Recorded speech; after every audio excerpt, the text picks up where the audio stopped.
दोस्तों स्वागत है आपकी नई वीडियो में। और दोस्तों स्वभाव मूल्यांकन सीरीज जो हमने शुरू की थी, आज हम छायावाद को देखेंगे। दोस्तों छायावाद से बहुत सारे प्रश्न बनते हैं और यहाँ से हिंदी साहित्य में अगर बात की जाए तो छायावाद से सबसे ज़्यादा प्रश्न आते हैं। भारतीय युग, द्विवेदी युग, प्रगतिवाद, इनसे बहुत कम प्रश्न बनते हैं। प्रयोगवाद से भी हालांकि प्रश्न बनते हैं, परंतु छायावाद से बहुत प्रश्न बनते हैं दोस्तों आधुनिक काल में। तो हमें छायावाद को बहुत बारीकी से देखना होगा। और छायावाद बड़ा भी है, तो इसीलिए यहाँ से प्रश्न ज़्यादा भी बनते हैं। और दूसरा कि यहाँ से प्रश्न ज़्यादा बनते हैं, इसीलिए हमने यहाँ पे प्रश्न भी बहुत लिए हैं और छोटी छोटी बातों पे यहाँ पे हम डिस्कस भी करेंगे साथ साथ। तो वीडियो के अंत तक बने रहना है आपको। और चैनल पे नए हो तो सब्सक्राइब कर लीजिएगा। और इससे पहले दोस्तों हमने प्रैक्टिस सेट बहुत सारी वीडियोस बना चुके हैं, अगर आपने वो नहीं देखी हो तो आप आदिकाल से शुरुआत कर सकते हैं। ठीक है, आदिकाल से शुरुआत कीजिए और आधुनिक काल तक आते आते आपका बहुत कुछ रिवीजन भी हो जाएगा। और भी वीडियो आपको मिल जाएंगी दोस्तों, चैनल पे आप विजिट कीजिए एक बार। तो शुरू करते हैं दोस्तों। हमारा पहला ही प्रश्न है दोस्तों, आचार्य रामचंद्र शुक्ल ने छायावाद का प्रवर्तक किसे माना था? छायावाद के प्रवर्तक की बात की जा रही है। और आचार्य रामचंद्र शुक्ल के अनुसार लोचन प्रसाद पांडे, रूपनारायण पांडे, मुकुटधर पांडे और निराला जी को। ठीक है, तो आचार्य रामचंद्र शुक्ल जी ने दोस्तों मुकुटधर पांडे को छायावाद का प्रवर्तक माना है। और मुकुटधर पांडे के साथ उन्होंने मैथिली शरण गुप्त को भी छायावाद के प्रतिनिधि कवियों में या प्रवर्तक कवियों की श्रेणी में रखा था। ठीक है, तो मुकुटधर पांडे और मैथिली शरण गुप्त, अगर आपको दोनों विकल्प में हो तो दोनों ही सही हो जाएंगे दोस्तों वहाँ पे। ठीक है दोस्तों, 90 या उससे कहीं ज़्यादा ही प्रश्न छायावाद से बनेंगे दोस्तों, तो आपको वीडियो के अंत तक बने रहना है। बहुत महत्वपूर्ण प्रश्न आपके लिए होंगे ये। छायावाद की बृहत्त्रयी और लघुत्रयी किसने बनाई थी दोस्तों? छायावाद की बृहत्त्रयी और लघुत्रयी की बनाने वाले कौन विद्वान थे? ये प्रश्न बहुत बार पूछा भी गया है पहले। तो रामचंद्र शुक्ल ने, राम कुमार वर्मा ने, डॉक्टर नगेंद्र नंदुलारी वाजपेयी ने। तो दोस्तों छायावाद की बृहत्त्रयी और लघुत्रयी, बृहत्त्रयी यानी कि 3 बड़े कवि और 3 छोटे कवि। ठीक है, तो ये बृहत्त्रयी और लघुत्रयी जो बनाने वाले थे दोस्तों, ये थे डॉक्टर नंदुलारी वाजपेयी। ठीक है, आगे देखिए, सौष्ठववादी आलोचक किनको माना जाता है दोस्तों? ठीक है, छायावाद के समर्थक आलोचक रहे हैं नंद दुलारी वाजपेयी जी। ठीक है, छायावाद को सबसे ज्यादा समर्थन किसी ने किया है तो नंद दुलारी वाजपेयी जी ने किया था। आगे देखिए, छायावाद का कौन सा कवि जो है वो अरविंद दर्शन से प्रभावित? दोस्तों छायावाद के जो 4 कवि हैं यहाँ पे आगे देखेंगे आप। ठीक है, ये किस दर्शन से प्रभावित? जयशंकर प्रसाद जी। पंत जी किससे थे? निराला जी किससे थे? महादेवी वर्मा जी किससे थी? ये प्रश्न इनसे एक बनता ही बनता है दोस्तों, क्योंकि ये सभी जो हैं वो अलग अलग दर्शनों से प्रभावित रहे हैं। ठीक है, तो अरविंद दर्शन से जो प्रभावित थे दोस्तों वो पंत जी थे जी। ठीक है, सुमित्रानंदन पंत जी थे। अगला देखिए, आगे आपको और भी मिल जाएगा। ठीक है, मैं सबका दर्शन किससे प्रभावित थे ये सब चीज़ें आगे बताऊंगा मैं। अगर ये सारी चीज़ें नहीं आ पाई तो वीडियो के अंत में हम डिस्कस कर लेंगे। इनमें से छायावाद की बृहत्त्रयी में शामिल नहीं है। बृहत्त्रयी यानी कि 3 बड़े कवि। ठीक है, तो 3 बड़े कवियों में शामिल कौन सा नहीं है ये आपको बताना था। जयशंकर प्रसाद, निराला जी, पंत जी और महादेवी वर्मा। ठीक है, तो छायावाद की बृहत्त्रयी में महादेवी वर्मा जी को स्थान नहीं दिया जाता है दोस्तों। ठीक है, अगला देखिए, इनमें से छायावाद की लघुत्रयी में शामिल नहीं है। लघुत्रयी यानी कि 3 छोटे कवि, तो महादेवी वर्मा, राम कुमार वर्मा, भगवती चरण वर्मा और मोहनलाल महतो वियोगी। ठीक है, तो दोस्तों छायावाद की जो लघुत्रयी थी इसमें मोहनलाल महतो वियोगी शामिल नहीं थे। दोस्तों छायावाद की जो बृहत्त्रयी है उसको आप, छायावाद के जो 4 स्तंभ रहे हैं उनमें से 3 स्तंभों को आप, जो 3 मेल स्तंभ हैं, ठीक है, यानी कि जो 3 पुरुष स्तंभ हैं, यानी कि जयशंकर प्रसाद, सुमित्रानंदन पंत और निराला जी। ठीक है, और महादेवी वर्मा को आप साइड में कर लीजिएगा। ठीक है, और 3 ये हो जाएंगे आपके छायावाद की बृहत्त्रयी के 3 कवि। और लघुत्रयी की अगर बात की जाए दोस्तों तो इसको याद करने का कि 3 इसमें वर्मा आएंगे। ठीक है, क्या आएंगे? 3 वर्मा आएंगे, महादेवी वर्मा, डॉक्टर राम कुमार वर्मा और भगवती चरण वर्मा। ठीक है, डॉक्टर राम कुमार वर्मा वही राम कुमार वर्मा जो हिंदी साहित्य का आलोचनात्मक इतिहास जिन्होंने लिखा था। ठीक है, वही डॉक्टर राम कुमार वर्मा आएंगे। और भगवती चरण वर्मा, ठीक है, हम दीवानों की क्या हस्ती, आज यहाँ कल वहाँ चले। ठीक है, प्रेम और मस्ती का काव्य इन्होंने लिखा है, तो ये वही व्यक्ति भगवती चरण वर्मा है। मोहनलाल महतो वियोगी भी दोस्तों छायावादी कवि हैं। बहुत सारे विद्यार्थी ऐसे हैं जिनको ये पता नहीं होगा कि छायावाद के वो सिर्फ यही मान लेते कि छायावाद के 4 ही कवि हैं, परंतु छायावाद के और भी कवि हैं दोस्तों, ठीक है। यानी कि छायावाद की जो विशेषताएं हैं वो उनमें भी मिल जाती हैं। उनमें से रामकुमार वर्मा, भगवती चरण वर्मा, मोहनलाल महतो वियोगी है, उदय शंकर भट्ट हैं। इस तरह के और भी बहुत सारे कवि आपको मिल जाएंगे। किस विद्वान ने छायावाद की लघुत्रयी में संशोधन करके भगवती चरण वर्मा के स्थान पर माखनलाल चतुर्वेदी को स्थान दिया? दोस्तों एक ऐसे विद्वान है, ठीक है, छायावाद की बृहत्रयी और लघुत्रयी तो बना दी दोस्तों नंद दुलारी वाजपेयी जी ने, परंतु इस बृहत्त्रयी और लघुत्रयी में संशोधन किया, वो भी उन्होंने किया था लघुत्रयी में संशोधन करके भगवती चरण वर्मा, ठीक है। लघुत्रयी में आपने देख लिया महादेवी वर्मा थे दोस्तों, ठीक है, महादेवी वर्मा के बाद रामकुमार वर्मा और भगवती चरण वर्मा, परंतु भगवती चरण वर्मा के स्थान पर यानी कि उनको भगवती चरण वर्मा जी को हटा दिया और माखन लाल चतुर्वेदी को स्थान दिया कि माखन लाल चतुर्वेदी जी जो हैं वे छायावाद के अधिक निकट है, इसलिए उनको स्थान दिया। तो वो कौन से विद्वान हैं दोस्तों?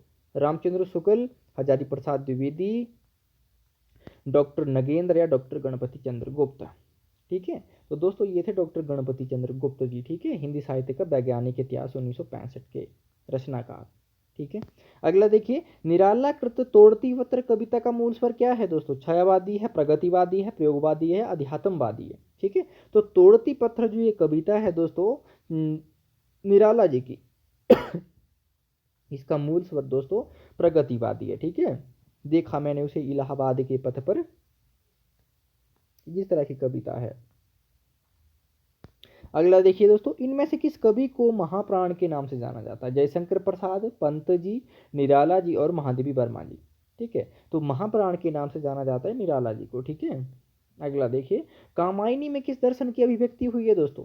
ठीक है, कामायनी में किस दर्शन की अभिव्यक्ति हुई है? शैव दर्शन, अद्वैतवाद, विशिष्टाद्वैतवाद या शैव दर्शन, ठीक है। तो कामायनी में दोस्तों प्रतिभिज्ञ दर्शन या शैव दर्शन की अभिव्यक्ति हुई है। यहाँ पे प्रतिभिज्ञ भी आप लिख लीजिएगा, क्योंकि यहाँ से प्रश्न प्रतिभिज्ञ भी कभी पूछता है और कभी शैव दर्शन भी पूछ लेता है, तो दोनों ही बताना मेरा कर्तव्य था।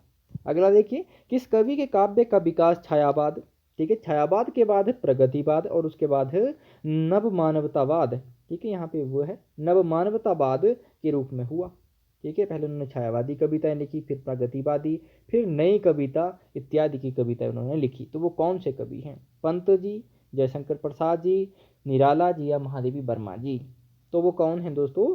पंत जी हैं, ठीक है। बेसिकली अगर बात की जाए तो निराला जी ने भी छायावाद के बाद प्रगतिवादी कविताएं लिखी, ठीक है, परंतु उनका जो काव्य है प्रगतिवाद तक ही सीमित रह गया और 1961 में उनकी मृत्यु भी हो जाती है, ठीक है। और अगर हम निराला जी की पंत जी की बात करें तो उनकी मृत्यु भी 1977 में होती है, ठीक है। अब यहाँ पे हम देख सकते हैं कि निराला जी जो है वो 1961 में उनकी मृत्यु हो जाती है, ठीक है। तो उनका काव्य हमें सिर्फ 1961-60 तक ही मिलता है, परंतु पंत जी जो हैं ये इन्होंने 1975-76 तक लिखा, ठीक है। तो उनके काव्य में नई कविता, वर्तमान परिस्थितियां, नव मानवतावाद जो वो अधिक प्रकट होता है, ठीक है। तो हम कहेंगे कि पंत जी का जो काव्य है वो छायावाद से होते हुए नव मानवतावाद, नई कविता तक को घेरे हुआ है, ठीक है। तो ये सारी चीज़ें पता होनी चाहिए। आगे देखिए, मतवाला और समन्वय नामक पत्रों का संपादन किस कवि ने किया था? मतवाला और समन्वय, ठीक है, प्रसाद, पंत, निराला या महादेवी वर्मा, ठीक है। तो मतवाला पत्र का जो संपादन था दोस्तों ये किया था निराला जी ने, ठीक है। और निराला जी का बचपन का नाम था वो सूर्यकांत था, आपको पता ही होगा, ठीक है। और इनका नाम था सूर्यकांत त्रिपाठी निराला, पूरा नाम हो गया इनका, ठीक है। और इन्होंने जो निराला उपनाम था दोस्तों अपना खुद का, ठीक है, वो किसके आधार पर रखा था? मतवाला पत्र के आधार पर। जब ये इस पत्र का संपादन करते थे तो संपादकीय में, ठीक है, तो इन्होंने क्या लिखा था दोस्तों?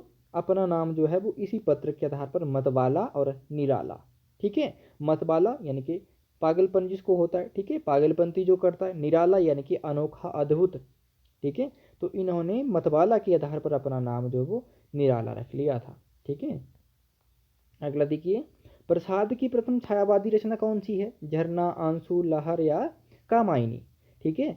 तो प्रसाद यानी कि जयशंकर प्रसाद की जो प्रथम छायावादी रचना काव्य संग्रह है वो है झरना, 1918 इसका प्रकाशन वर्ष है दोस्तों, ठीक है। 1918 इसका प्रकाशन वर्ष माना जाता है दोस्तों, ठीक है। 1918 इसका प्रकाशन वर्ष मानने के बाद है बहुत सारे विद्वानों ने और आचार्य रामचंद्र शुक्ल ने इस झरना के आधार पर ही छायावाद का जो आरंभ था 1918 से मान लिया, ठीक है। तो ये सारी चीजें प्रश्न बन जाते हैं यहाँ से। अगला देखिए, जूही की कली कविता का प्रकाशन वर्ष क्या है दोस्तों? 1916, 20, 36 या 25, ठीक है। तो 1916 है, ठीक है। अगला देखिए, इनमें से किस कवि को ओज और औदात्य का कवि कहा जाता है? प्रसाद, पंत, निराला या महादेवी वर्मा, ठीक है। ओज और औदात्य का जो कवि कहा जाता है दोस्तों वो निराला जी को कहा जाता है। यहाँ से बहुत प्रश्न बनते हैं दोस्तों छायावाद से, ठीक है। तो जो भी विद्यार्थी तैयारियां कर रहे हो अंत तक बनना है आपको। पंत की इस काव्य कृति में भाषा, अलंकार, छंद, शब्द चयन के संबंध में एक लंबी भूमिका है। बेसिकली वो क्या है? पंत जी की काव्य कृति यानी कि काव्य संग्रह है वो, ठीक है। परंतु उसकी जो भूमिका है उसमें उन्होंने भाषा के संबंध में, अलंकार, छंद, शब्द चयन के संबंध में लंबी भूमिका बांधी है। गुंजन ग्रंथि, पल्लव या वीणा, ठीक है। तो ये है दोस्तों पल्लव उनकी, ठीक है। 1928 इसका प्रकाशन है। अगला देखिए, हम दीवानों की क्या हस्ती, आज यहाँ कल वहाँ चले, मस्ती का आलम साथ चला, हम धूल उड़ाते वहाँ चले, ठीक है। तो ये पंक्तियां किसकी हैं दोस्तों? माखनलाल चतुर्वेदी, बालकृष्ण शर्मा, नवीन भगवती चरण वर्मा, जयशंकर प्रसाद, हम ऊपर भी बात कराए थे, ठीक है। तो ये है पंक्तियां दोस्तों भगवती चरण वर्मा की, ठीक है। दोस्तों वीडियो लंबी हो सकती है परंतु आपको मजा आएगा और छायावाद आपका यहाँ पे आज कंप्लीट हो जाएगा, ठीक है। वीडियो को शेयर भी करना है दोस्तों अपने मित्रों के साथ, ठीक है। आपकी यही गुरु दक्षिणा होगी मेरे लिए, ठीक है। और वीडियो के अंत तक बने रहना है, अपना खुद का मूल्यांकन करना है, पढ़ना है, ठीक है। जो भी आपने सपना सोचा है उसको हर हाल में पूरा करना है, यही आपका इस समय कर्तव्य है, ठीक है, क्योंकि आप विद्यार्थी हो।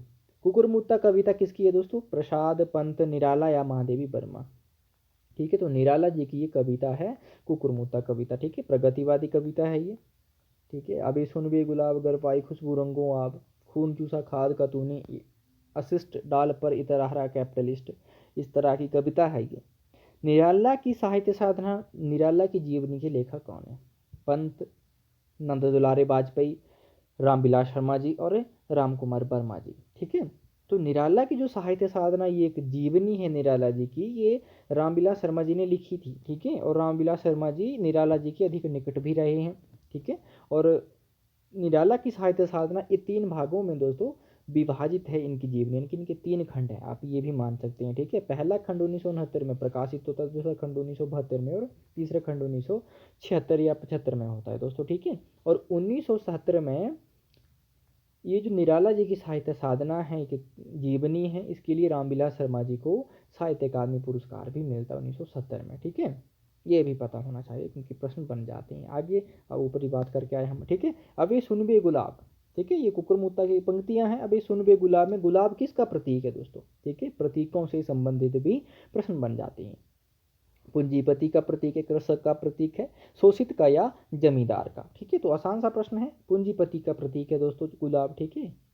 आधुनिक मीरा के नाम से किसको जाना जाता है? सुभद्रा कुमारी चौहान को, सरोजनी नायडू को, महादेवी वर्मा को या उषा प्रेमवदा को, ठीक है। तो सबको ही पता है दोस्तों, महादेवी वर्मा जी को आधुनिक मीरा के नाम से जाना जाता है। अगला देखिए, प्रवासी के गीत नामक काव्य संकलन किस कवि का है दोस्तों? हरिवंश राय बच्चन जी, नरेंद्र शर्मा, माखनलाल चतुर्वेदी, भवानी प्रसाद मिश्र, ठीक है। तो प्रवासी की जो गीत ये काव्य संकलन है दोस्तों, ये नरेंद्र शर्मा जी का है, ठीक है। अगला देखिए, इनमें से कौन सी रचना निराला की नहीं है? परिमल, शोकोच्वास, गीतिका या तुलसीदास, ठीक है। तो निराला जी की इनमें से रचना दोस्तों शोकोच्वास नहीं है, क्योंकि ये किसकी है? जयशंकर प्रसाद जी की है, ठीक है। अगला देखिए, इनमें से कौन सी रचना ज्ञानपीठ पुरस्कार प्राप्त है दोस्तों?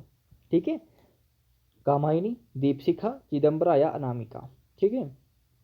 तो दोस्तों चिदम्बरा, ठीक है, हिंदी की पहली ऐसी कृति जिसको ज्ञानपीठ पुरस्कार मिला, ठीक है। ज्ञानपीठ पुरस्कारों से संबंधित भी दोस्तों एक मेरी वीडियो पहले बनी हुई है, अगर आपने वो नहीं देखी है तो आप उसको देख लीजिएगा, क्योंकि बहुत मेहनत की है पीपीटी बनाने में, ठीक है। और इतना सारी रिसर्च करने के बाद है वो वीडियो मैंने बनाई है दोस्तों आपके लिए, ठीक है। तो उस वीडियो को देखिएगा एक बार, क्योंकि उसमें बहुत सारी जानकारी आपको देखने को मिल जाएगी। ज्ञानपीठ पुरस्कार, सरस्वती सम्मान, साहित्य अकादमी, व्यास सम्मान दोस्तों, ठीक है, देव पुरस्कार क्या था, मंगला प्रसाद पारितोषिक क्या था, ये सारी चीज़ें वहाँ पे बताई हुई हैं हिंदी साहित्य में। जितने भी है, तो आप भारतीय साहित्य की बात कर लीजिएगा, जितने भी पुरस्कार दिए जाते हैं उनके संबंध में वीडियो बनी है। वीडियो हालांकि लंबी है, परंतु अगर आपने एक बार नोट्स वहाँ से बना लिए तो फिर आपको सारी चीज़ें याद हो जाएंगी।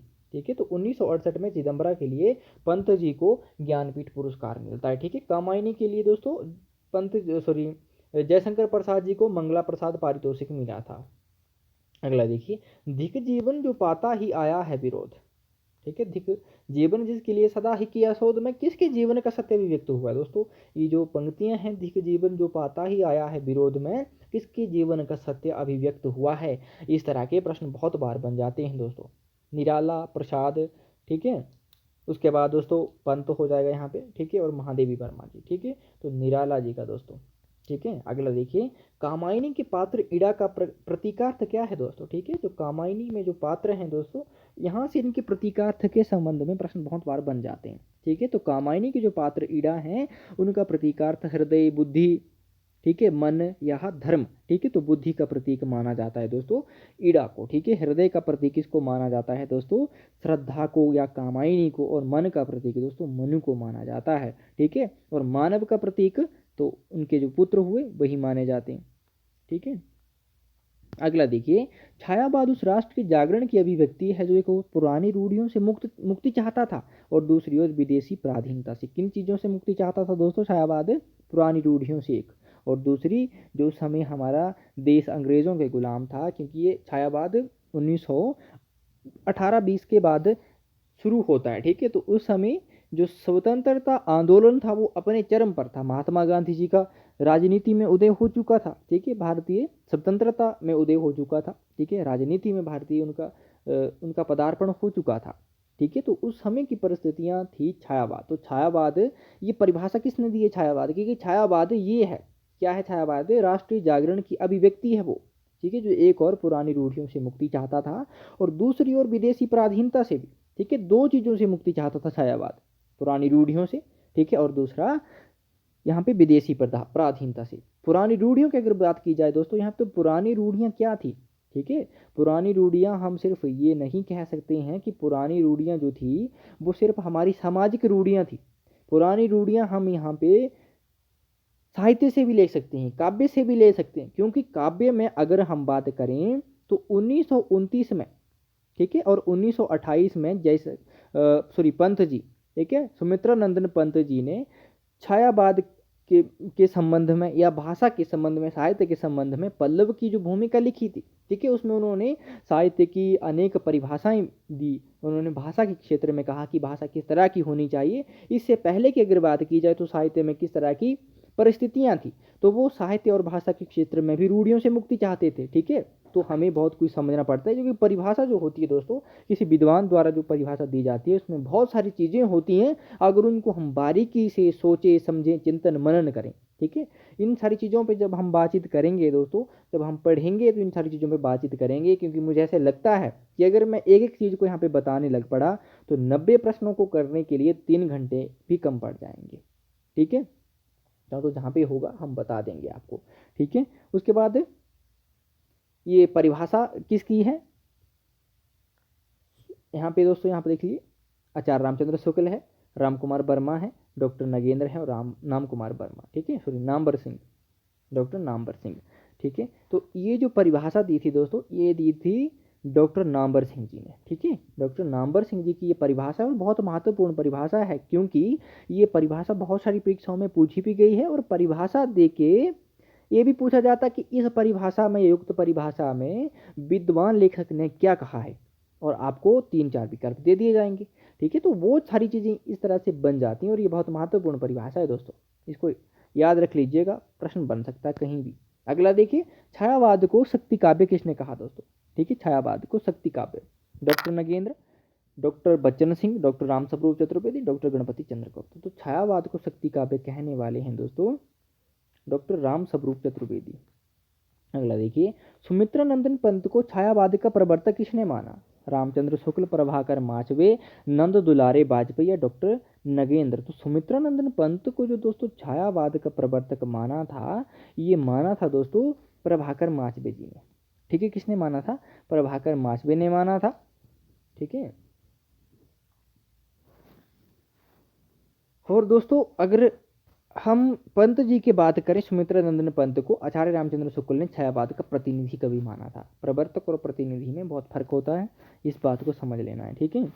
अगला देखिए, छायावाद स्थूल के प्रति सूक्ष्म का विद्रोह नहीं रहा है, वरन थोथी नैतिकता, रूढ़िवाद और सामंती साम्राज्यवादी बंधनों के प्रति विद्रोह रहा है। कथन किसका है? रामचंद्र शुक्ल, रामकुमार वर्मा, रामविलास शर्मा और राम वृक्ष बेनीपुरी, ठीक है। तो छायावाद स्थूल के प्रति सूक्ष्म का विद्रोह नहीं रहा है, ठीक है, वरन थोथी नैतिकता, रूढ़िवाद और समानती साम्राज्यवादी बंधनों के प्रति विद्रोह है। दोस्तों छायावाद की बहुत महत्वपूर्ण परिभाषा है, ठीक है।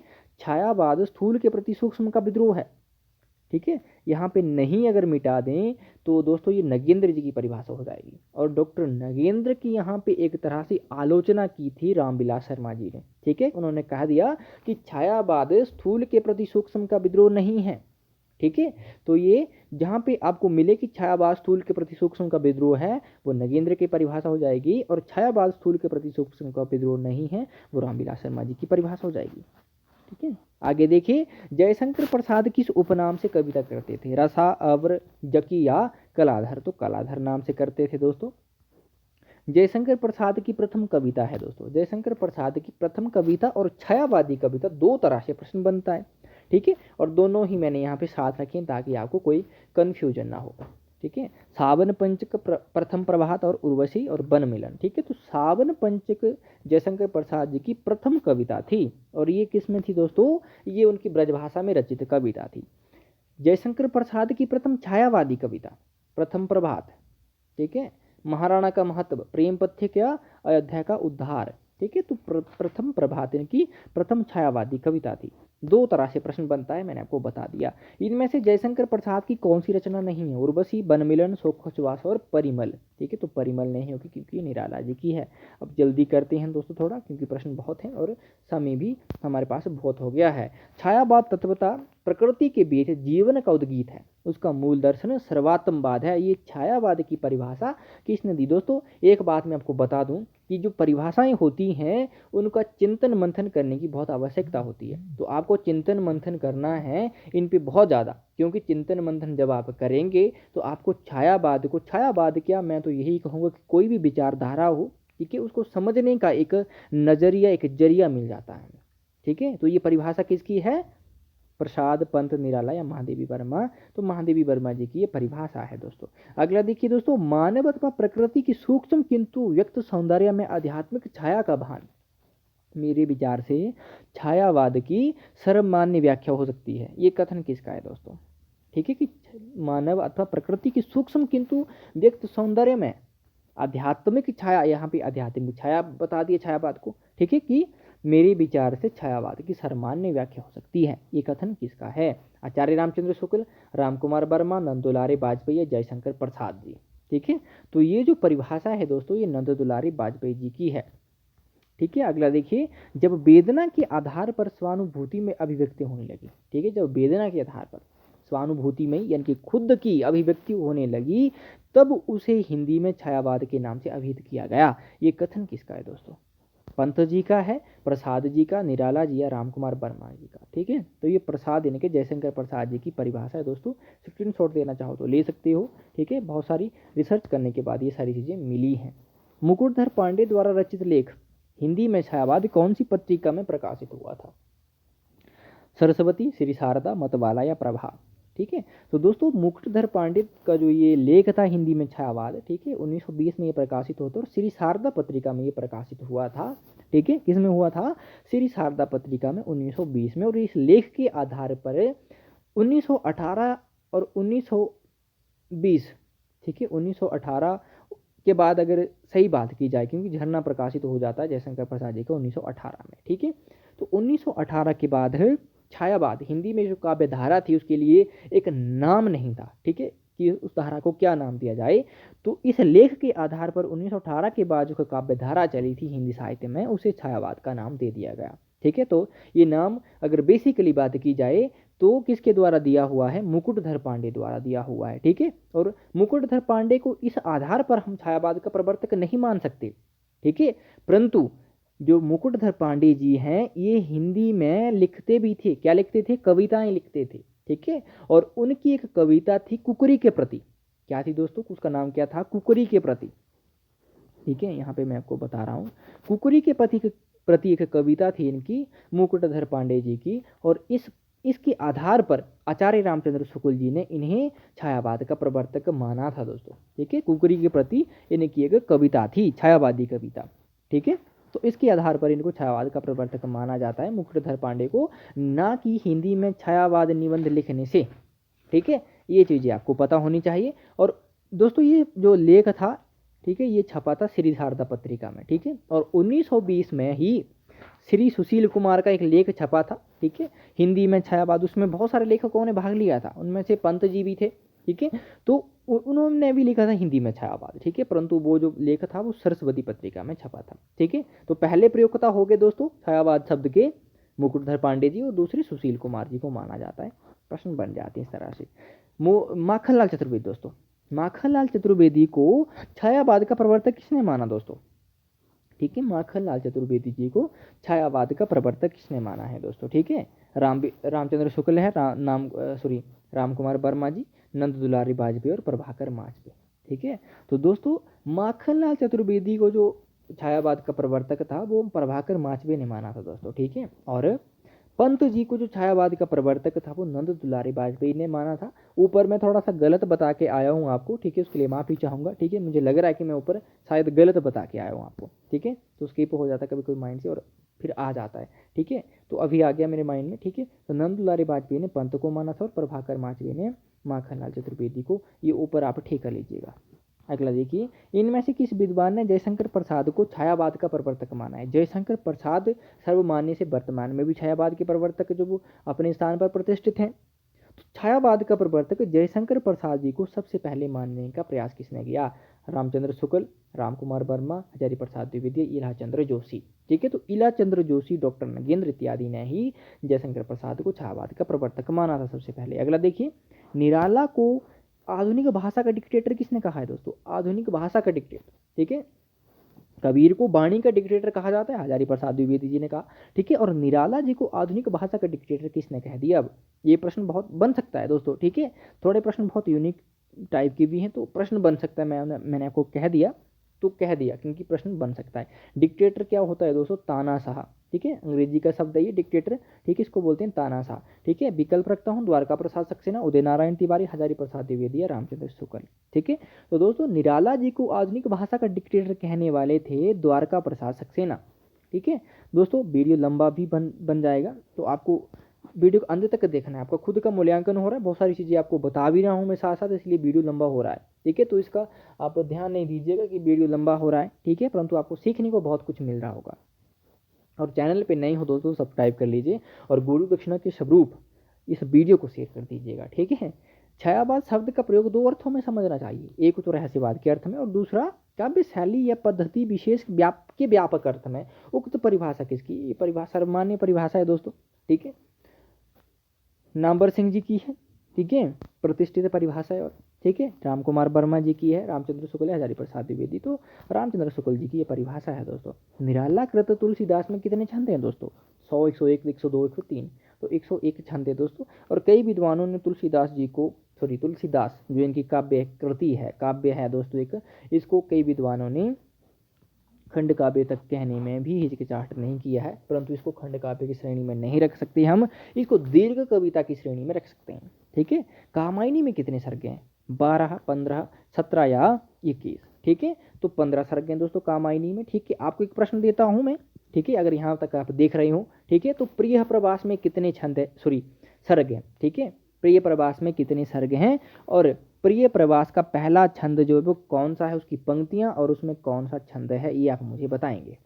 ठीक है, कौन सा छंद है और ये आप मुझे बताएंगे। अगर आपको ना पता हो तो आप कमेंट में मुझे बता दीजिएगा, शाम को मैं ये पिन कर दूंगा सब कुछ। ठीक है, अगला देखिए, इनमें से कामायनी के पहले और अंतिम सर्ग का नाम क्या है दोस्तों? ठीक है, कामायनी के पहले और अंतिम सर्ग का नाम क्या है? अगर दोस्तों आप नेट जेआरएफ की तैयारियां कर रहे हो तो आपको कामायनी के जितने भी 15 सर्ग हैं उनको आपको याद होना चाहिए क्रमानुसार। ठीक है, परंतु पहले और अंतिम को यहाँ पे हम दिख रहे हैं, आशा श्रद्धा, चिंता आनंद, ईढ़ा निर्वेद, रहस्य आनंद। ठीक है, तो चिंता और आनंद, चिंता पहले सर्ग का नाम है और आनंद दोस्तों अंतिम सर्ग का नाम है। ठीक है, हिमगिरी की उतुंग शिखर पर बैठ शिला की शीतल छाऊं, एक पुरुष भीगे नयनों से देख रहा था प्रलय प्रभा। ठीक है, नीचे जल था ऊपर हिम था, एक तरल था एक सघन, एक ही तत्व की प्रधानता कहो उसे जड़ या चेतन।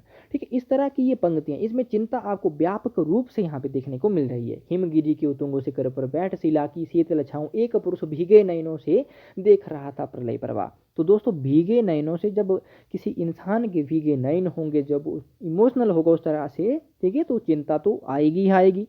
ठीक है, तो यहाँ पे आप इस जो ये पहला छंद है कामायनी का, इसी के आधार पर आप चिंता सर्ग यहाँ पे लगा सकते हो, आपको याद भी हो जाएगा। और बहुत सारी परीक्षाओं में ये पूछा जाता है दोस्तों, एंट्रेंस की परीक्षाओं में ये पूछा जाता है, एमए जैसे एंट्रेंस में इस तरह से पूछा जाता है, पीएचडी जैसे एंट्रेंस में इस तरह के प्रश्न बन जाते हैं छोटे छोटे।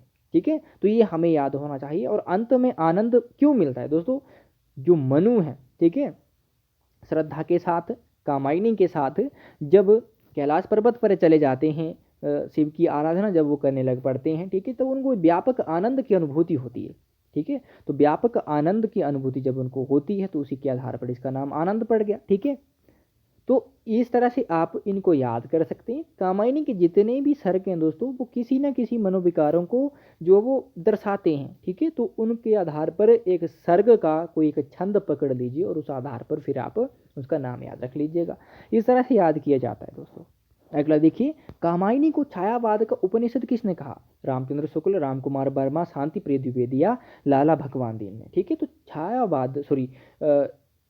छायावाद को, ठीक है, कामायनी का उपनिषद कहने वाले शांति प्रिय द्विवेदी थे। ठीक है, अगला देखिए, इनमें से प्रेम और सौंदर्य का कवि किसे कहा जाता है दोस्तों? प्रेम और सौंदर्य का कवि निराला जी को, प्रसाद जी को, पंत या राम कुमार वर्मा। ठीक है, तो प्रसाद यानी कि जयशंकर प्रसाद जी को प्रेम और सौंदर्य का कवि कहा जाता है दोस्तों। इनमें से निराला की रचना नहीं है दोस्तों, अनामिका, बेला, नई पत्ते या अर्चना। ठीक है, तो ये चारों की चारों रचनाएं दोस्तों निराला जी की हैं। ठीक है, यहाँ पे टाइपिंग संबंधी मिस्टेक्स हो गई है थोड़ी सी। ठीक है, तो चलिए कोई बात नहीं। इनमें से किस रचना का प्रकाशन वर्ष सही नहीं है दोस्तों? आपको क्रम के अनुसार लगाने को आ जाएगा ये। ठीक है, बेला यहाँ पे दे देंगे, गीत गुंज और सांधे काकली। ठीक है, ये आपको क्रम के अनुसार भी पूछ सकते हैं कि सही क्रम अनुसार इनको व्यवस्थित कीजिए। ठीक है, इस तरह से भी पूछ सकते हैं कि इनमें से किसका जो प्रकाशन वर्ष है वो सही नहीं है। ठीक है, निराला जी की सब रचनाएं हैं, तो इनमें से किसका प्रकाशन सही नहीं है आपको बताना था। तुलसीदास 1938, बेला 1946 है, गीत गुंज 1950 है और शांत काकली 1969 है। ठीक है, तो इनमें से दोस्तों गीत गुंज का सही नहीं है क्योंकि इसका 1954 है। अगला देखिए, पंत का लोकायतन महाकाव्य किसके जीवन पर आधारित है दोस्तों? ये ठीक है, पंत जी का लोकायतन जो महाकाव्य है किसके जीवन पर आधारित है? मदन मोहन मालवीय, महात्मा गांधी, सरदार पटेल या जवाहरलाल नेहरू? ठीक है, तो महात्मा गांधी जी के जीवन पर आधारित है दोस्तों ये लोकायतन। ठीक है, उस समय दोस्तों अगर बात की जाए तो महात्मा गांधी जी के जीवन पर बहुत सारी कृतियों की रचना हुई है। ठीक है, काव्य के क्षेत्र की मैं बात कर रहा हूँ। ठीक है, काव्य और साहित्य के क्षेत्र में, ठीक है, बहुत सारे लोगों ने लिखा है दोस्तों महात्मा गांधी के जीवन पर जब उनकी मृत्यु हो गई थी। ठीक है, अगला देखिए, मनुष्यों की मुक्ति की तरह कविता की भी मुक्ति होती है, निराला ने किसकी भूमिका में कहा?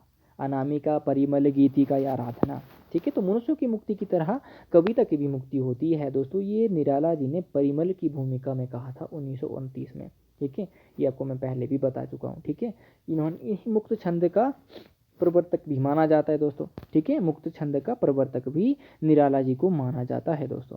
ठीक है, वीडियो तो लंबा होगा ही होगा, तो आपको इसके लिए ध्यान देना है। जुड़े रहिए अंत में। निराला कृत राम की शक्ति पूजा का उपजीव्य या आधार ग्रंथ क्या है दोस्तों? कृतवास रामायण, असम रामायण, ठीक है, तमिल रामायण या वाल्मीकि रामायण? दोस्तों 88 प्रकार की रामायणें, 88 नहीं दोस्तों, 88 तो बहुत कम हो गई। ठीक है, 200 या 300 प्रकार की रामायणें दोस्तों वर्तमान तक हमें मिलती हैं। ठीक है, तो दोस्तों राम की शक्ति पूजा जो है इसका उपजीव्य आधार ग्रंथ जो वो कृतवास रामायण या बंग रामायण है। ठीक है, अगला देखिए, निराला में बहुवस्तु स्पर्शिनी प्रतिभा थी, ये किसने कह दिया?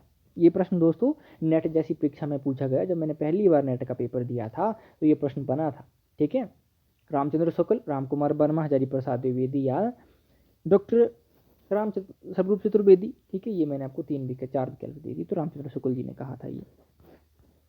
अगला देखिए, इनमें से किसका जन्म वर्ष सही नहीं है दोस्तों? प्रसाद जी का 1989, निराला जी 1996 दोस्तों, ठीक है। 1996 इनका सही है, क्योंकि हम इसको आधार किसको मानते दोस्तों, निराला की साहित्य साधना, ठीक है, जिसको हम आधार मान के चलते हैं, उसमें 1996 ही दिया हुआ है, ठीक है। कई विद्वान दोस्तों 1999 भी मानते हैं, परंतु 1999 आपको गलत करना है, ठीक है, ये सही नहीं है, ठीक है। पंत जी का 1900, ठीक है। महादेवी वर्मा 1905 और भगवती चरण वर्मा 1903, ठीक है। तो दोस्तों यहाँ पे आपका विकल्प क्या सही हो जाएगा, ये चौथा विकल्प, क्योंकि महादेवी वर्मा जी का जो जन्म है वो 1907 में होता है, ठीक है, बाकी सही थे। अगला देखिए, इनमें से छायावाद की रचना नहीं है, उच्छ्वास, ग्रंथि, पल्लव या अतिमा, ठीक है। तो पंत जी की छायावादी रचना जो है वो अतिमा नहीं है दोस्तों।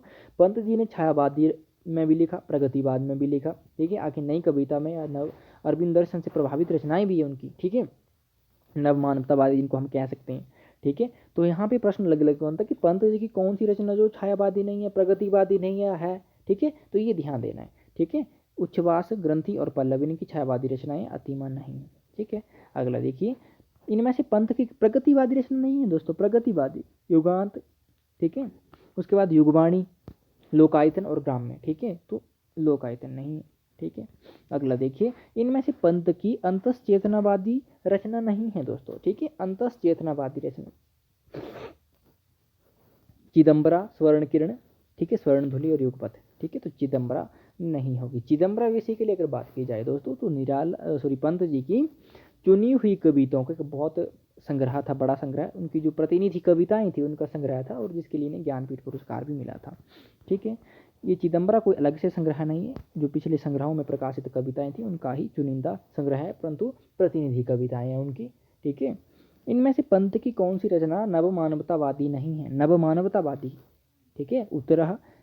उत्तरा के बाद दोस्तों कल और बूढ़ा चांद, जिसके लिए इन्हें कल और बूढ़ा चांद के लिए 1960 में साहित्य अकादमी पुरस्कार मिला था दोस्तों, ये भी याद रखना है। अतिमा, लोकायतन महात्मा गांधी के जीवन पर आधारित है। चिदम्बरा चुनी हुई कविताओं का संग्रह, जिसके लिए 1968 में इन्हें ज्ञानपीठ पुरस्कार मिला। और परिवर्तन दोस्तों इनकी दीर्घ कविता जो कि छायावाद से प्रभावित है, इसीलिए नवमानवतावादी कविता की श्रेणी में नहीं आएगी दोस्तों, ठीक है। परिवर्तन इनकी दीर्घ कविता है जो कि छायावाद से प्रभावित है। अगला देखिए, इनमें से किसका प्रकाशन वर्ष सही नहीं है दोस्तों, पल्लव 1928, युगांत 1936, ग्राम्य 1940 और स्वर्ण किरण 1950, ठीक है। तो अंतिम विकल्प सही है, क्योंकि 1947 का प्रकाशन है, ठीक है। अगला देखिए, छायावाद का घोषणा पत्र किसे कहा जाता है दोस्तों, ठीक है, मैनिफेस्टो। छायावाद का मैनिफेस्टो किसको कहा जाता है, ग्रंथि की भूमिका, पल्लव की भूमिका, चिदम्बरा की भूमिका, लोकायतन की भूमिका। तो पल्लव की भूमिका को जो है वो दोस्तों मैनिफेस्टो कहा जाता है, छायावाद का इनके घोषणा पत्र, ठीक है। अगला देखिए, इनमें से किसको संवेदनशील इंद्रिय बोध का कवि कहा जाता है, ये प्रश्न बहुत महत्वपूर्ण है दोस्तों, यहाँ से 3 तरह के प्रश्न बन जाते हैं। संवेदनशील इंद्रिय बोध का कवि, ठीक है, इंद्रिय बोध का कवि भी कहा जाता है। तो किन किन को ये कहा जाता है, तो ये ध्यान देना आपको, प्रसाद, पंत, निराला और भगवती चरण वर्मा, ठीक है, तो पंत जी को ही कहा जाता है दोस्तों। अगला देखिए, महादेवी वर्मा को हिंदी की विशाल मंदिर की बीणा पाणी किसने कहा दिया दोस्तों, ठीक है, हिंदी के विशाल मंदिर की बीणा पाणी किसने कह दिया, प्रश्न बहुत महत्वपूर्ण बन सकता है। प्रसाद, पंत, निराला, रामचंद्र शुक्ल जी, ठीक है, तो ये कह दिया था दोस्तों, निराला जी ने कहा था महादेवी वर्मा को। दोस्तों चैनल पे नए हो तो सब्सक्राइब कर लीजिए, और वीडियो के अंत तक आप बने हो अभी तक तो बहुत अच्छी बात है, और आपका बहुत कुछ रिवीजन भी हो गया होगा, और बहुत कुछ चीज़ें भी आपको पता चली होंगी, ठीक है। तो दोस्तों अंत तक बने रहना है आपको, और इस तरह से और भी वीडियो आते रहेंगे दोस्तों समय समय पर। और दूसरी बात ये कि अगर इससे पहले कि अगर आपको देखनी हो तो आप आदिकाल से शुरुआत कर सकते हैं, चैनल की प्लेलिस्ट क्रिएट कर दी गई हुई है, ठीक है। इनमें से किस संकलन की भूमिका हरिओ जी ने लिखी थी, निहार, नीरजा, रश्मिया, दीप शिखा, यहाँ पे जीप हो गया, ठीक है, दीप शिखा है दोस्तों ये, ठीक है। तो निहार की भूमिका दोस्तों, ये महादेवी जी का पहला काव्य संग्रह था 1930 में, जिसकी भूमिका जो है वो अयोध्या सिंह उपाध्याय हरिओ जी ने लिखी थी। अगला देखिए, इनमें से कौन छायावादी कवि नहीं है दोस्तों, एक प्रश्न आपसे मैं यहाँ पे पूछता हूँ, ठीक है। संस्कृति के 4 अध्याय, ठीक है, संस्कृति के जो 4 अध्याय हैं, दिनकर जी की जो ये एक इतिहास ग्रंथ भी कह सकते हैं हम इसको, ठीक है। इतिहास इसमें वर्णित विषय के लिए अगर बात की जाए, परंतु इतिहास वो दूसरे इतिहास की तरह नहीं है, जो घटनाओं का वर्णन जिसमें होता है, इसमें इस इतिहास को एक साहित्यिक रूप प्रदान किया गया है, ठीक है। तो इस ग्रंथ की संस्कृति के 4 अध्याय के लिए दिनकर जी को 1959 में साहित्य अकादमी पुरस्कार भी मिला था। तो इस ग्रंथ की भूमिका किसने लिखी थी, ठीक है, संस्कृति के 4 अध्याय की भूमिका किसने लिखी थी दोस्तों, दिनकर जी का जो ये ग्रंथ था। ये मैं आप पे छोड़ता हूँ, अगर आपको नहीं पता हो तो आप पिन कर सकते हैं, मैं बता दूंगा शाम को। इनमें से कौन छायावादी कवि नहीं है दोस्तों, उदय शंकर भट्ट, ठीक है, मोहनलाल महतो वियोगी, ठीक है, उसके बाद जनार्दन प्रसाद झा और केदारनाथ अग्रवाल। तो दोस्तों केदारनाथ अग्रवाल जी नहीं है, क्योंकि ये प्रगतिवाद। दोस्तों एक बात मैं आपको और बता दूं कि छायावाद के जो कवि हैं, सिर्फ आप चार जो स्तंभ हैं उनको ही लेके ना चलिएगा, क्योंकि इनमें बहुत सारे ऐसे कवि हैं जिनका हमें नामो निशान तक नहीं है, पता नहीं है, परंतु वो भी छायावाद के, जैसे उदय शंकर भट्ट है, मोहनलाल महतो योगी हैं, जनार्दन प्रसाद झा द्विज हैं, ठीक है, राम कुमार वर्मा जी हैं आपके, भगवती चरण वर्मा जी हैं आपके, ठीक है, इस तरह के और भी कवि हैं, ठीक है। अगला देखिए, महादेवी वर्मा के इस काव्य संग्रह में ऋग्वेद के मंत्रों का अनुवाद हुआ है। दोस्तों अनुवाद किया था महादेवी वर्मा जी ने ऋग्वेद के मंत्रों का, तो उसको उस काव्य संग्रह को क्या नाम दिया उन्होंने, ठीक है, या उस संग्रह को क्या नाम दिया, निहार, नीरजा, सप्तपर्णा या दीपशिखा। तो सप्तपर्णा नाम दिया था दोस्तों उन्होंने, महादेवी वर्मा जी ने, 1960 इसका प्रकाशन था। अगला देखिए, महादेवी वर्मा के सर्वाधिक प्रिय प्रतीक क्या क्या हैं, बादल, दीपक, द्वीप, ठीक है। अंतिम विकल्प सही है पहला और दूसरा, यानी कि बादल और दीपक इनकी सर्वाधिक प्रिय प्रतीक हैं। इनमें से महादेवी वर्मा की रचना नहीं है, सांध्य गीत, सांध्य काकली, ठीक है, यहाँ पे रश्मि है दोस्तों, ये ठीक है, रश्मि है, ठीक है, रश्मि हो गया, और उसके बाद यामा। तो सांध्य काकली नहीं, क्योंकि ये निराला जी का अंतिम काव्य संग्रह था। इनमें से यामा में किस संग्रह की कविता नहीं है दोस्तों, निहार, रश्मि, नीरजा, सांध्य गीत या दीपशिखा। तो दोस्तों यामा 1940 में महादेवी वर्मा जी का क्या था, ये काव्य संग्रह था, बृहत काव्य संग्रह था, बेसिकली बात की जाए तो। इस संग्रह में दोस्तों जैसे चिदम्बरा की तरह ही जो महादेवी वर्मा जी की ये पहले की जो रचनाएं थी, जैसे निहार 1930, रश्मि 1932, नीरजा 1935, सांध्य गीत 1936, ठीक है, ये जो चार संग्रह थे दोस्तों, इसकी कविताएं जो संपूर्ण कविताएं थी वो यामा एक बृहत संग्रह निकाल के प्रकाशित कर दी गई, ठीक है, और 1940 इसका प्रकाशन कर दिया गया दोस्तों, ठीक है, यामा का, ठीक है। तो यामा में जो दोस्तों 1940 में, यहाँ पे याद करने का तरीका बता रहा हूँ दोस्तों मैं आप, ठीक है, 1940 से पहले जितने भी महादेवी वर्मा जी के संग्रह थे उन सब की कविताएं, तो चार ही संग्रह थे, मैंने आपको पहले बता दिया, ठीक है। तो सांध्य गीत तक आएंगे दोस्तों, दीपशिखा का प्रकाशन ही 1942 में होता है, तो उसकी तो आने की संभावना है नहीं, ठीक है, इस तरह से आप याद कर सकते थे। और यामा के लिए महादेवी वर्मा जी को 1982 में क्या मिला था, ज्ञानपीठ पुरस्कार मिला था।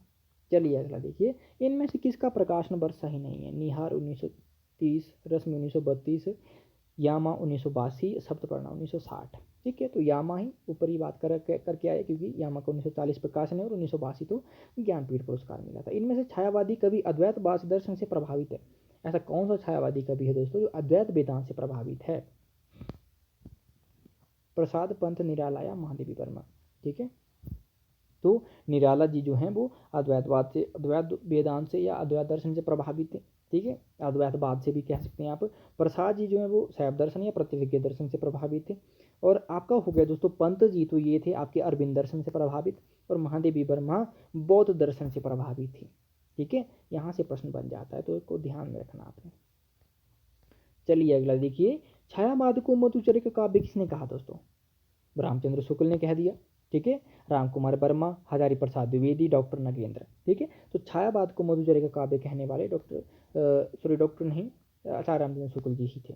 अगला देखिए, रामचंद्र शुक्ल ने छायावाद का प्रतिनिधि कवि किसे माना है, प्रतिनिधि कवि की बात की जा रही है, ना कि प्रवर्तक। प्रवर्तक और प्रतिनिधि में बहुत बड़ा फर्क होता है दोस्तों, ये मैं आपको पहले भी बता चुका हूँ। प्रसाद, ठीक है, पंत, निराला और महादेवी, ठीक है। तो दोस्तों छायावाद के जो प्रतिनिधि कवि है रामचंद्र शुक्ल जी ने पंत को माना था दोस्तों। प्रतिनिधि, प्रवर्तक वो होता है दोस्तों शुरुआत करता है, ठीक है, क्या करता है, शुरुआत करता है किसी विचारधारा की, किसी काव्य धारा की, ठीक है, किसी विचारधारा को उन्होंने प्रकट किया, ठीक है, उसकी शुरुआत जो करने वाला होता है वो होता है प्रवर्तक। प्रतिनिधि क्या होता है दोस्तों, वो जो उसने शुरुआत की है दोस्तों, उसको आज उस आंदोलन को आगे लेकर चलने वाला, जो आगे चलता है वो प्रतिनिधि होता है, ठीक है। तो आचार्य रामचंद्र शुक्ल जी ने मुकुटधर पांडे और महर्षि शरणगुप्त को तो छायावाद का प्रवर्तक कह दिया, परंतु प्रतिनिधि जो काव्य था वो कह दिया दोस्तों उन्होंने पंत जी को। और उनका क्या बोलते हैं हम दोस्तों, फेवरेट पोइट भी कह सकते हैं, वो पंत जी थे आचार्य रामचंद्र शुक्ल जी के, ठीक है, इनके पसंदीदा कवि। अगला देखिए, रामचंद्र शुक्ल ने किस छायावादी कवि को रहस्यवाद के अधिक निकट माना है, ठीक है, रहस्यवाद के अधिक निकट किस को माना है आचार्य रामचंद्र शुक्ल जी ने, प्रसाद, पंत, निराला, महादेवी वर्मा। ठीक है, तो किसको माना था दोस्तों? महादेवी वर्मा को रहस्यवाद के अधिक निकट माना कि छायावादी जो कवि हैं उनमें सबसे अधिक रहस्यवाद किसके काव्य में है? महादेवी वर्मा। दोस्तों आचार्य रामचंद्र शुक्ल की अगर आपने पुस्तक पढ़ी होगी हिंदी साहित्य के इतिहास, तो उसमें दोस्तों सबसे अंतिम जो कवि है जिसका वर्णन आया है वो आप मुझे बताएंगे कि किसका आया है। ठीक है, आचार्य रामचंद्र शुक्ल हिंदी साहित्य के इतिहास तो आपने पढ़ा होगा और हर विद्यार्थी ने पढ़ा होगा जो हिंदी साहित्य के विद्यार्थी है। ठीक है, तो ये आप मुझे बताएंगे कमेंट में, अगर नहीं पता हो तो आप मुझसे पूछ लीजिएगा। ठीक है, बहुत सारे प्रश्न आपके लिए मैं होमवर्क के रूप में दे रहा हूँ। 60 वर्ष एक रेखांकन किसकी आत्मकथा है दोस्तों? प्रसाद, पंत, निराला या महादेवी वर्मा जी। ठीक है, तो 60 वर्ष एक रेखांकन ये आत्मकथा थी पंत जी की। ठीक है, 1960 में लिखी गई, क्योंकि यहाँ पे आप दूसरा भी देख सकते हैं 1900 में इन किन का जन्म होता है? पंत जी का, और 60 वर्ष के बाद उन्होंने अपनी आत्मकथा लिखी 60 वर्ष एक रेखांकन। ठीक है, तो इस तरह से भी आप याद कर सकते हैं कि पंत जी का जन्म 1900 में होता है और 60 में उन्होंने आत्मकथा 60 वर्ष एक रेखांकन, 60 यहाँ पे आ गया तो आप इसको याद कर लेंगे बहुत आसानी से, रेट करके इस तरह से याद किया जाता है। अगला देखिए, ज्योत्सना, राजशेखर, सोवर्ण, शिल्पी, ये किसके काव्य रूपक या नाटक हैं दोस्तों? ये रूपक है, बेसिकली रूपक यानी कि आप मान के चलिए ऐसे नाटक जो पद्यात्मक हो। ठीक है, जिसमें पद्य हो ना कि गद्य हो। ठीक है, प्रसाद, पंत, निराला या महादेवी वर्मा। ठीक है, तो ये पंत जी के हैं दोस्तों। अगला देखिए, छायावाद पुनर्मूल्यांकन इसका आलोचनात्मक ग्रंथ है दोस्तों। छायावाद पुनर्मूल्यांकन। ठीक है, तो दोस्तों छायावाद जो एक आंदोलन था इसके पक्ष में जो खड़े होने वाले विद्वान थे या उन कवि ही थे। ठीक है, उनमें से कौन थे? ये पंत जी भी थे। ठीक है, पंत जी इसके उसमें खड़े थे दोस्तों, फेवर में। ठीक है, चलिए अगला देख लीजिए, अगला क्या प्रश्न है दोस्तों हमारा। कामायनी को रहस्यवाद का पहला महाकाव्य किसने कह दिया? रामचंद्र शुक्ल, हजारी प्रसाद द्विवेदी, निराला या पंत जी ने? तो निराला जी ने दोस्तों कामायनी को छायावाद का पहला महाकाव्य कहा दिया है। कामायनी को असफल कृति किसने कहा दोस्तों? असफल कृति। कामायनी को क्या कह दिया कि कामायनी का असफल कृति है। ठीक है, तो किसने कह दिया? रामचंद्र शुक्ल, पंत, नंद दुलारी वाजपेयी या इंद्रनाथ मदान? तो इंद्रनाथ मदान ने कहा। दोस्तों ये पता होना चाहिए। कामायनी आधुनिक समीक्षक और रचनाकार दोनों के लिए परीक्षा स्थल है, ये किसने कह दिया भाई? और ये प्रश्न बन सकता है आपसे। रामचंद्र शुक्ल, नामवर सिंह, रामस्वरूप चतुर्वेदी, हजारी प्रसाद द्विवेदी। तो ये कह दिया था दोस्तों रामस्वरूप चतुर्वेदी जी ने। अगला देखिए, इनमें से महादेवी वर्मा के गद्य साहित्य नहीं है। महादेवी वर्मा जी के गद्य साहित्य के अंतर्गत कौन सा नहीं आता है आपको बताना था। अतीत के चलचित्र, समृद्धि की रेखाएं, मेरा परिवार, पथ की शादी और राह चली। ठीक है, तो राह चली नहीं है, बाकी तो इनके गद्य साहित्य के अंतर्गत आते हैं और ये बहुत महत्वपूर्ण भी हैं। अगला देखिए और अंतिम है, इनमें से छायावादी का भी नहीं है दोस्तों। रामकुमार वर्मा, जानकी वल्लभ शास्त्री, उदय शंकर भाटिया, डॉक्टर नहीं है, नरेंद्र शर्मा। ठीक है, तो नरेंद्र शर्मा नहीं होगी क्योंकि ये प्रगतिवादी भी इनको कभी कभी मान लिया जाता है। ठीक है, राष्ट्रीय सांस्कृतिक काव्य धारा के अंतर्गत भी मान लिया जाता है। प्रेम और मस्ती का काव्य भी इन्होंने लिखा है दोस्तों। ठीक है, किसी एक विचारधारा में ये बद्ध नहीं रहे। ठीक है, तो दोस्तों ये थी हमारी छायावाद से संबंधित प्रश्न और छायावाद को हमने आज कंप्लीट कर लिया है। अब हम देखेंगे प्रगतिवाद को। ठीक है, और छायावाद को पढ़ते हुए मुझे लग रहा है कि आपको बहुत मज़ा भी आया होगा। और दोस्तों अब इसी तरह से हम आगे भी पढ़ेंगे और पहले भी हम पढ़ते आए हैं। अगर आपने पहले की वीडियो नहीं देखी है तो दोस्तों चैनल की प्लेलिस्ट में जाइए और एक एक वीडियो को देखते हुए चलिए। दोस्तों प्रैक्टिस सेट में ही मैं इस तरह से पढ़ा रहा हूँ क्योंकि मुझे लगता है दोस्तों कि जो भी प्रश्न आपके बन सकते हैं परीक्षा के दृष्टिकोण से वो आपसे छूटे ना। जब हम हिंदी साहित्य के इतिहास पढ़ेंगे, ठीक है, मैं थोड़ा सा सेटअप कर रहा हूँ दोस्तों। ठीक है, मेरे पास सब कुछ चीज़ें उपलब्ध हो जाएंगी तो मैं हिंदी साहित्य का इतिहास भी पढ़ाऊँगा, सब कुछ करेंगे हम, परंतु धीरे धीरे ये सारी चीज़ें होंगी। तो उसके साथ दोस्तों आप बने रहिए। ठीक है, वो धैर्य रखिए अपने पास। ठीक है, और बने रहना आपको। और कोई भी वीडियो अगर चैनल पे अपलोड होती है उसको देखना है, क्योंकि कोई भी वीडियो जो है दोस्तों बिना उद्देश्य की नहीं बनाई जाती है, उसका कुछ ना कुछ उद्देश्य होता है। ठीक है, तो अगर चैनल के साथ जुड़े हो तो वीडियो ओपन करके जरूर देखा कीजिएगा। तो दोस्तों तब तक के लिए आपका धन्यवाद, मिलते हैं अगले वीडियो में।